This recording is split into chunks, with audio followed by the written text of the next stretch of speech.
আসসালামু আলাইকুম রহমতুল্লাহ বরকাত। আমাদের দুইটা জিনিস নিয়ে খুব বেশি মারামারি হয়।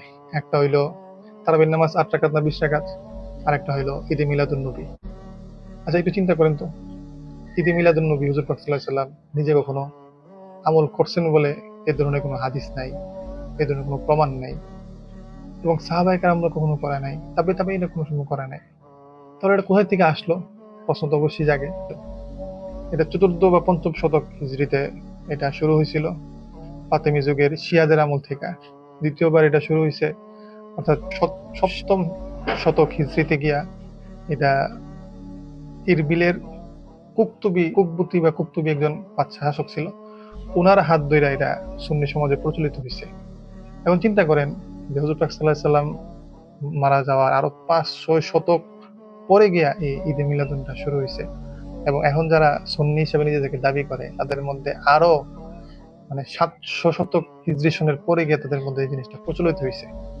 এটা নিয়ে আমাদের মধ্যে এত মারামারি। তো দেখেন কয়জন হুজুর পাক সাল্লাল্লাহু আলাইহি সাল্লামের সুন্নত সঠিকভাবে পালন করতেছে। এই যে নাম কি তার,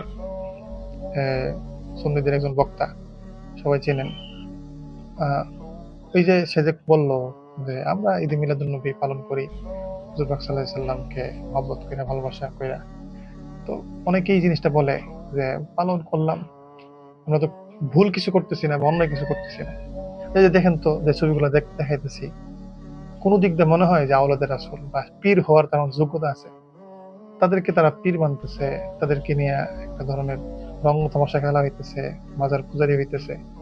এটা তো এখানে সীমাবদ্ধ না, আরো বেশি কিছু হইতেছে। এখন যারা বলতেছেন ভাই মিলাদুন নবী পালন করতেছে, যারা করুক না, আপনাদের কি সমস্যা? তাহলে আমি যদি আপনার বলি 14 ফেব্রুয়ারি ভালোবাসা দিবস হয় না, এটা ইতিহাস কি? তো যারা ভালোবাসা দিবস পালন করে করুক না, তাহলে আপনি বাধা দেন কেন? আপনি ট্রল করেন কেন? আপনি এটা নিয়ে আলোচনা সমালোচনা করেন কেন? তো করার দরকার নেই।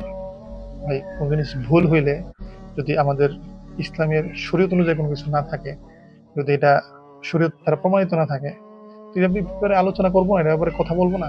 কথা না বললে জিনিসটা তো আস্তে আস্তে এটা ফেতনার দিকে আরো বেশি যাবে। এজন্যই এই বিষয়ে কথা বলা। এজন্য যারা এই ব্যাপারটা নিয়ে খুব বেশি ঘোলাটো করার চেষ্টা করে, একটু এই ব্যাপারটাকে কাজে লাগায়।